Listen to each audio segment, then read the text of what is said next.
நண்பர்களே, idea zoom அகாடமிக்கு தங்களை வரவேற்கிறேன். இன்னைக்கு மார்பில்லி கியூரியஸ் அப்படிங்கிற புத்தகத்திலிருந்து 10 முக்கியமான கருத்துக்களை சொல்ல போகிறேன். கியூரியாசிட்டி எந்த அளவுக்கு முக்கியம், அது இருந்தால் நம்ம எந்த அளவுக்கு ஜெயிக்க முடியும் அப்படிங்கிறத தெரிஞ்சுக்கலாம் வாங்க. திறமையை விட ஆர்வம் தான் கெத்து அப்படின்னு சொல்கிறாங்க. அதாவது curiosity is better than talent. பெரிய டிகிரி வாங்கினவங்க தான் சாதிச்சிருக்காங்கன்னு நினைக்கிறீங்களா? இல்லைங்க, ஆர்வம் இருந்தவங்க தான் நிறைய சாதனைகளை படைச்சிருக்காங்க. ஆதி மனிதனையே நினச்சி பாருங்களேன். நெருப்பை பார்த்தப்போ எல்லாரும் பயந்து ஓடினாங்க. ஆனால் ஒருத்த மட்டும் இது ஏன் சூடுது, இதை வச்சு என்ன பண்ணலாம் அப்படின்னு கேள்வி கேட்டு பார்த்தான். அவனால தான் இன்னைக்கு நம்ம சமைச்சு சாப்பிட்றோங்க. பயந்து ஓடினவன் திறமைசாலி தான், ஆனால் கிட்ட போனவன் தானே தலைவன் இல்லையா? இப்போ ரைட் பிரதர்ஸ் எடுத்துக்கோங்க. ரைட் பிரதர்ஸ் என்ன பண்ணிட்டு இருந்தாங்க, ஒரு சாதாரண சைக்கிள் கடை தான் வச்சுக்கிட்டு இருந்தாங்க. அவங்க விஞ்ஞானி எல்லாம் கிடையாது, சைக்கிள் மெக்கானிக்காக வேலை செஞ்சுட்டு இருந்தாங்க. அந்த காலத்தில் பார்த்தோன்னா பெரிய பெரிய அறிஞராளர்கள் கூட விமானத்தை பறக்க வைக்க முடிஞ்சுதா? இல்லையே. ஆனால் சாதாரண சைக்கிள் மெக்கானிக்காக சைக்கிள் கடையில் வேலை செஞ்சுட்டு இருந்தவங்க பறக்க எப்படி பேலன்ஸ் பண்ணி பறக்குது அப்படின்னு கவனிச்சாங்க. அது மேலே ஆர்வத்தை செலுத்துகிறாங்க. அப்போது டிகிரி படித்தவங்களால கூட பண்ண முடியாத ஆர்வமாக இருந்து இவங்க 2 பேரும் சாதிச்சு காட்டியிருக்காங்களே. ஸோ ஆர்வம் அப்படிங்கிறது திறமையை விட பெரிய விஷயம்தான் இல்லையா? அப்புறம் பாருங்கள், பயம் அப்படிங்கிற விஷயத்த நம்ம உற்று நோக்குவோம். பயங்கிறது ஒரு சுவர் இல்லைங்க, ஒரு சிறிய வாசல். Fear is a door. எதை கண்டு உலகம் பயப்படுதோ அதை துணிந்து ஆராயவன் தான் தலைவன். ஓகேவா? உதாரணத்துக்கு மேரி கியூரி அம்மையார் எடுத்துக்கோங்க. அந்த காலத்தில் ரேடியேஷன் கதிரியக்கம்னா என்னன்னே யாருக்கும் தெரியாது. அது ஆபத்தானது, உயிரையே கொல்லும் அப்படின்னு தெரிஞ்சிச்சு அவங்களுக்கு. மேரி கியூரி பயந்து ஓடலையே, அந்த பயங்கரமான சக்திக்குள்ள என்ன மருத்துவம் இருக்குன்னு தேடினாங்க. அவங்க பயத்தை தாண்டி உள்ள போனதால தான் இன்னைக்கு எக்ஸ்ரே நம்ம உயிரை காப்பாத்துது. பயம் அவங்களுக்கு தடையே இல்லை, அது அவங்களுக்கு வாசலால இருந்திருக்கு. அடுத்தது லுக் க்ளோசர். அதாவது உத்து பார்க்குறவன் தான் உலகத்தை மாற்றுவாங்க. எல்லோரும் முகத்தை திருப்பிக்கிற விஷயத்த ஒருத்த மட்டும் உத்து கவனிக்கிறான். பல 100 வருஷத்துக்கு முன்னாடி இறந்த உடல்களை பார்க்கவே எல்லாரும் பயந்து ஓடுனாங்க, பாவம்னு சொன்னாங்க. ஆனால் சில மருத்துவர்கள் அந்த உடல்களை வெட்டி உள்ள இதயம் எப்படி இருக்குது, குடல் எப்படி இருக்குது அப்படின்னு உத்து பார்த்தாங்க. அவங்க அன்னைக்கு அருவருப்பை பார்க்கலன்னா இன்றைக்கி நம்ம ஹார்ட் ஆப்ரேஷன் கிடையாதுங்க. ஃப்ளோரன்ஸ் நைட்டிங்கேல் எடுத்துக்கோங்க. போர்க்களத்தில் அடைபட்ட வீரர்களில் அழுக்கில் ரத்தத்தில் கிடந்தாங்க. எல்லோரும் அருவருப்பு பட்டு ஒதுங்கிட்டாங்க. ஆனால் நைட்டிங்கேல் அந்த காயங்களை உத்து கவனிச்சாங்க.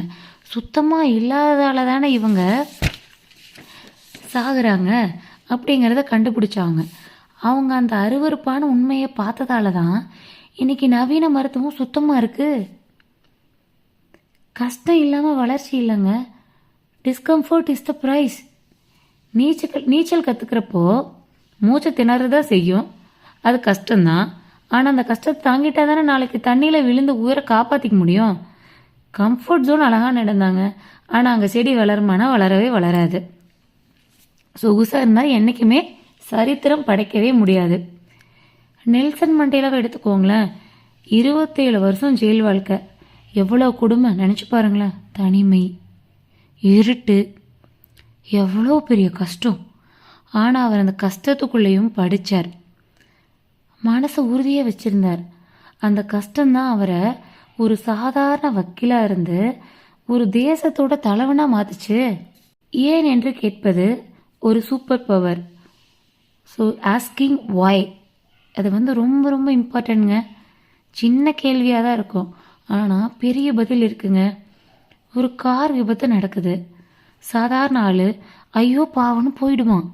ஆனால் ஒரு இன்ஜினியர் ஏன் இந்த கண்ணாடி உடஞ்சி செதறது, ஏன் டிரைவர் தூக்கி வீசப்பட்டாரு அப்படின்னு யோசிப்பான். அந்த கேள்வியிலிருந்து பிறந்தது தான் சீட் பெல்ட்டு. அந்த ஏன் அப்படிங்கிற ஒரு கேள்வி பல உயிரை காப்பாற்றிருக்கு இல்லையா? ஐசக் நியூட்டன் எடுத்துக்கோங்களேன். ஆப்பிள் மரத்தில் இருந்து கீழே விழுந்ததை கோடான கோடி பேர் பார்த்துருக்காங்க. ஆனால் நியூட்டன் மட்டும்தான் அது ஏன் கீழே விழுது, ஏன் மேலே போகல அப்படின்னு ஒரு சின்ன கேள்வி தட்டி விட்டார். அந்த ஒரு கேள்வி புவியீர்ப்பு விசைங்கிற மிகப்பெரிய அறிவியலை உலகத்துக்கு தந்திருக்கு இல்லையா. தோல்வி அவமானம் இல்லைங்க, அது ஒரு data. Failure is A data. Titanic கப்பல் மூழ்கினது பெரிய சோகம். ஆனால் அந்த விபத்து நடந்ததால தான் இன்னைக்கு கப்பலில் போகிற எல்லாருக்கும் போதுமான அளவு லைஃப் போட் இருக்கணும்னு சட்டம் வந்திருக்கு. அந்த தோல்வி எதிர்காலத்தில் பலரை காப்பாற்றிருக்கு இல்லையா. தோல்விங்கிறது எப்பவுமே முடிவில்லைங்க, அடுத்த வெற்றிக்கான தகவல் தான்.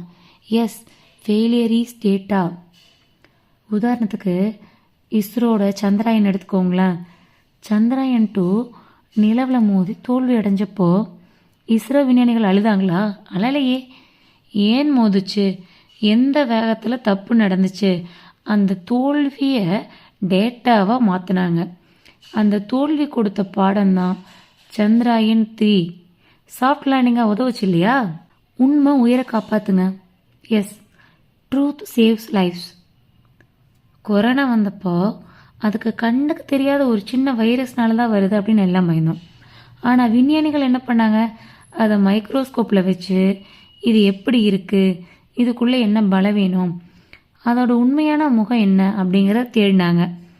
அந்த உண்மை முகம்தானே தடுப்பூசியாக மாறிச்சு.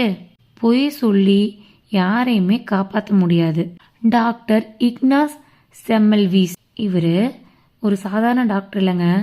டாக்டர் கை கழுவாமல் பிரசவம் பார்க்கறதால தான் தாய்மார்கள் இறக்குறாங்க அப்படின்னு ஒரு கசப்பான உண்மையை உலகுக்கு எடுத்து சொன்ன மகான். எல்லோரும் அவரை பைத்தியம் அப்படின்னு சொன்னாங்க. ஆனால் அவர் சொன்னது தாங்க உண்மை. கை கழுவுற பழக்கம் வந்த பிறகு தான் லட்சக்கணக்கான உயிர்கள் பிழைச்சது. உண்மை என்றைக்குமே கசக்கத்தாங்க செய்யும், ஆனால் உயிரை காப்பாற்றும். சாமானியர்களும் சாதிக்கலாங்க. Yes, ordinary people can achieve great things. எத்தனையோ கொலை வழக்க கண்டுபிடிச்ச பெரிய போலீஸா இல்லை, அந்த இடத்துல இருந்து ஏதோ ஒரு சாதாரண வாட்ச்மேனாக இருக்கலாம். ஒரு சாதாரண வாட்ச்மேனும் வழிபோக்கணும் கவனித்த ஒரு சின்ன விஷயந்தான் அந்த வண்டி ஏன் அங்கே நிற்குது அப்படிங்கிற ஒரு சாதாரண கேள்வி பெரிய மாற்றத்தை தரும். ஸோ உலகத்தை மாற்ற நீங்கள் கோடீஸ்வரனாக இருக்கணும் அப்படிங்கிறதால இல்லை, ஆர்டினரி மேனாக இருந்தாலே போதுமானது. தஷ்ரத் மன்ஜி தெரியுமாங்க? இவர் ஒரு சாதாரண ஏழை விவசாயி தான். தன்னோட மனைவி மருத்துவமனைக்கு போக முடியாமல் இறந்து போயிட்டாங்க. அழுதுட்டு உட்கார்லங்க. அவர் தனியால் உளி எடுத்து மலையையே உடைச்சாரு. எத்தனை வருஷம் தெரியுமா? 22 வருஷம் கஷ்டப்பட்டு ரோடு போட்டார். ஒரு சாதாரண மனுஷன் வைராகியத்தோட வெறியோடையும் செஞ்சால் ஒரு ஊரையே மாற்றிடலாம். Ordinary people can achieve any திங்க. அதுக்கு உதாரணம் தான் தசரத் மாஞ்சி. அவருக்கு ஒரு சல்யூட். அறிவுக்கு ஒரு கடமை இருக்குங்க. Knowledge has A duty. உங்கள் அறிவு மற்றவங்களுக்கு பயன்படணும். உங்களுக்கு ஒரு காடு வழியில் போனால் ஆபத்து அப்படிங்கிறது தெரிஞ்சுது, என்ன பண்ணுவீங்க? ஊருக்கு வந்து சொல்லுவீங்க தானே, அதுதான் கடமை. ஆர்வங்கிறது நம்மளை காப்பாற்றிக்க மட்டும் இல்லை, நம்ம சமூகத்தையும் நம்ம காப்பாற்றணும். அந்த சமூக பொறுப்பு நமக்கு எப்போவுமே இருக்கணும். ஆல்ஃப்ரெட் நோபல் எத்தனை பேருக்கு தெரியும்? டைனமைட் அப்படிங்கிற வெடிமருந்தை கண்டுபிடிச்சாரு. ஒரு நாள் பேப்பரில் மரண வியாபாரி இறந்து விட்டார்னு இவரை பற்றி தப்பாக ஒரு செய்தி வந்துச்சு. அதை பார்த்து அப்படி துடிச்சு போன அவர், என்னோட அறிவு அழிவுக்கு பயன்பட ஒருபோது நான் விடமாட்டேன் அப்படின்னு முடிவு பண்ணார். தன்னோட சொத்து முழுவதையும் எழுதி வச்சார். எதுக்காக? நோபல் பரிசை உருவாக்கத்தான். மனிதாபிமானத்தோடு இருங்க. Stay curious, stay human. எவ்வளோ பெரிய ஆளானாலும் மனிதன் தாங்க முக்கியம். ஒரு விபத்தை பற்றி படிக்கும்போது நமக்கு சும்மா தகவலாக நம்ம கேட்குறோமா? இல்லையே. பாதிக்கப்பட்டவங்களை நினச்சி நம்ம எப்படி துடிக்கிறோம், இறக்கப்படுறோம் தானே. நாமளாக இருந்தால் என்ன பண்ணியிருப்போம்னு யோசிக்கிறோம்ல. அன்னை தெரசா எடுத்துக்காங்களேன். தொழுநோய் வந்தவங்கள பார்க்கறக்கே நம்ம அருவருப்படுவோம், பயந்து ஓடுவோம். ஆனால் அன்னை தெரசா அவங்க கிட்ட போனாங்க, அவங்க காயத்தை தொட்டு துடைச்சாங்க. இவங்களும் மனுஷங்க தாங்க. அவங்களுக்கு தோணுச்சு பாருங்களேன். அதுதான் உண்மையான ஆர்வம், உண்மையான அன்பு. நண்பர்களே, ரைட் சகோதரர்கள் பறக்க ஆசைப்படலைனா நாம் நடந்தே போயிருப்போம். எடிசன் தோல்வியை கேட்டு பயப்பட்டிருந்தா நாம் இருட்டிலேயே இருந்திருப்போம். பிரச்சனையை பார்த்து என்றைக்குமே பயப்படாதீங்க. மேரி கியூரி மாதிரி, அப்துல் கலாம் மாதிரி ஆர்வமாக அதை அணுகுங்க. Stay hungry, stay foolish, stay curious. நன்றி.